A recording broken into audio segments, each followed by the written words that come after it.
Bismillahirrahmanirrahim. Assalamualaikum warahmatullahi wabarakatuh. Rekan-rekan mahasiswa, berjumpa lagi pada perkuliahan kita kali ini. Di pertemuan sebelumnya kita telah membahas berkenaan dengan materi pemerintah daerah, dan kita juga telah membahas bagaimana daerah mengelola rumah tangganya sendiri. Dan salah satu instrumen penting daerah dalam mengatur wilayahnya adalah melalui perda. Pada perkuliahan mata kuliah Hukum Tata Negara kali ini, kita akan membahas berkenaan dengan materi peraturan perundang-undangan beserta lembaga pembentukannya. Untuk lebih lanjut, mari kita simak video berikut ini. Rekan-rekan mahasiswa, dalam sistem ketatanegaraan Indonesia, peraturan perundang-undangan merupakan instrumen hukum utama yang berfungsi untuk mengatur kehidupan berbangsa dan bernegara. Berdasarkan asas legalitas, setiap tindakan pemerintah maupun warga negara ini harus berlandaskan pada aturan hukum yang sah dan memiliki hierarki yang jelas. Struktur peraturan perundang-undangan ini dipuncaki oleh Undang-Undang Dasar Negara Republik Indonesia tahun 1945 sebagai hukum tertinggi, diikuti oleh ketetapan MPR, undang-undang atau peraturan pemerintah pengganti undang-undang, peraturan daerah, baik di tingkat provinsi maupun peraturan daerah di tingkat kabupaten kota. Keberadaan tata urutan ini untuk memastikan bahwa peraturan yang lebih rendah ini tidak boleh bertentangan dengan peraturan yang lebih tinggi, sekaligus mencerminkan bahwa pendistribusian wewenang di antara berbagai lembaga negara yang diberikan mandat konstitusional untuk membentuknya. Dewan Perwakilan Rakyat sebagai pemegang kekuasaan membentuk undang-undang. Dewan Perwakilan Rakyat merupakan lembaga legislatif utama yang memegang kekuasaan tertinggi dalam membentuk undang-undang di Indonesia, sebagaimana ditegaskan dalam pasal 20 ayat 1 Undang-Undang Dasar 1945. Fungsi utama DPR meliputi fungsi legislasi, fungsi anggaran, dan fungsi pengawasan. Dalam menjalankan fungsi legislasi, tugas DPR adalah menyusun, membahas, dan mengesahkan rancangan undang-undang bersama Presiden, baik rancangan undang-undang yang berasal dari usulan DPR sendiri, Presiden, maupun Dewan Perwakilan Daerah terkait otonomi daerah. Wewenang atribusi ini diberikan kepada DPR sebagai representasi langsung dari rakyat, sehingga produk hukum yang dihasilkan yaitu undang-undang memiliki legitimasi demokratis yang kuat untuk mengikat seluruh warga negara dan mengatur hak-hak fundamental yang berkaitan dengan hak asasi manusia, anggaran negara, serta struktur kelembagaan. Selanjutnya, Presiden dan Eksekutif sebagai pembentuk peraturan terkait. Selain memegang kekuasaan eksekutif, Presiden Republik Indonesia juga memiliki wewenang konstitusional yang sangat besar dalam ranah legislasi dan regulasi. Pertama, Presiden berhak mengajukan rancangan undang-undang dan memiliki wewenang mutlak untuk membahas serta memberikan persetujuan bersama DPR agar rancangan undang-undang tersebut sah menjadi undang-undang.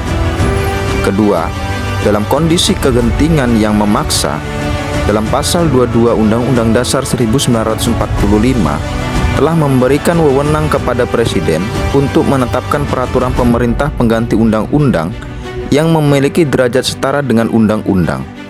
Ketiga, untuk menjalankan undang-undang sebagaimana mestinya, Presiden berwenang menetapkan peraturan pemerintah serta peraturan Presiden guna menyelenggarakan pengaturan lebih lanjut yang bersifat teknis administratif. Wewenang ini diberikan agar pemerintah memiliki fleksibilitas dan kecepatan dalam mengeksekusi kebijakan negara tanpa harus selalu menunggu proses legislasi di parlemen yang memakan waktu lama. Selanjutnya, Kepala Daerah dan DPRD dalam pembentukan peraturan daerah. Pada tingkat lokal, kekuasaan membentuk peraturan perundang-undangan ini dijalankan oleh pemerintah daerah melalui mekanisme otonomi daerah. Dewan Perwakilan Rakyat Daerah atau yang kita kenal dengan DPRD, baik tingkat provinsi maupun kabupaten kota, ini memiliki fungsi legislasi lokal yang diwujudkan dalam pembentukan peraturan daerah bersama-sama dengan kepala daerah, baik gubernur, bupati, atau wali kota. Tugas utama DPRD adalah menyerap aspirasi lokal dan merumuskannya ke dalam regulasi daerah. Sedangkan kepala daerah ini bertugas mengajukan rancangan, membahas, menetapkan serta mengundangkan perda tersebut, termasuk menetapkan peraturan kepala daerah sebagai instrumen pelaksana. Wewenang ini didelegasikan oleh undang-undang demi mewujudkan prinsip desentralisasi, sehingga setiap daerah memiliki ruang hukum untuk mengatur rumah tangganya sendiri, mengembangkan potensi lokal, dan menyelesaikan persoalan spesifik yang tidak terakomodasi secara mendetail dalam regulasi di tingkat pusat.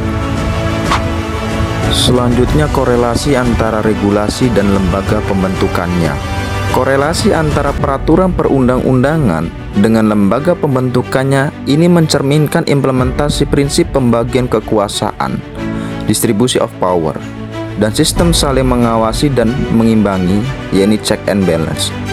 Setiap produk hukum secara inheren mencerminkan ranah kompetensi, fungsi, dan karakteristik lembaga yang melahirkannya. Undang-undang lahir dari dialektika politik antara DPR dan Presiden untuk menetapkan kebijakan strategis nasional. Perpu lahir dari diskresi cepat Presiden untuk mengatasi keadaan darurat.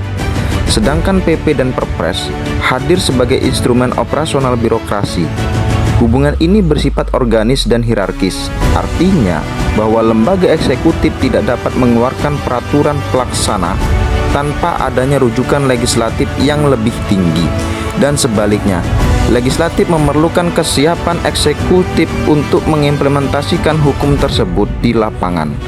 Hubungan koordinatif ini menjaga agar roda pemerintahan tetap berjalan di atas koridor hukum yang pasti.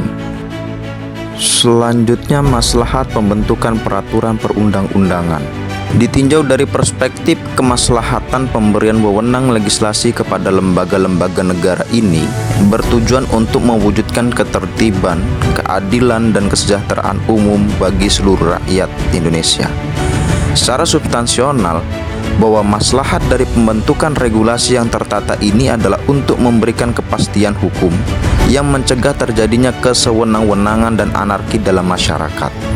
Selain itu, dengan adanya pembagian wewenang yang jelas, pembentukan hukum menjadi lebih efektif dan efisien.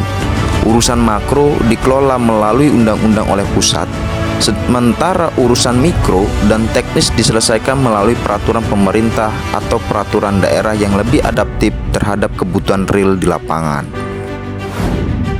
Rekan-rekan mahasiswa, dalam materi kuliah kita kali ini dapat ditarik kesimpulan bahwa sistem peraturan perundang-undangan di Indonesia secara terstruktur membagi wewenang legislasi kepada lembaga negara seperti DPR untuk undang-undang, Presiden untuk peraturan pelaksana, serta DPRD dan kepala daerah untuk peraturan daerah sesuai fungsi konstitusionalnya masing-masing. Korelasi antar lembaga ini menciptakan hubungan yang hierarkis dan harmoni guna menjaga prinsip check and balance agar tidak terjadi kesewenang-wenangan.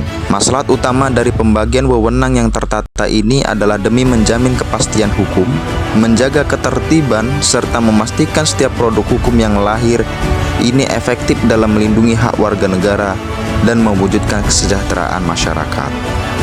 Demikian pemaparan materi perkuliahan kita pada kali ini. Semoga rekan-rekan mahasiswa dapat memahami materi secara utuh tentang materi hierarki peraturan perundang-undangan dan lembaga pembentukannya. Terima kasih, saya akhiri. Wassalamualaikum warahmatullahi wabarakatuh. Jangan lupa untuk klik tombol like dan subscribe agar tidak ketinggalan untuk update materi-materi selanjutnya.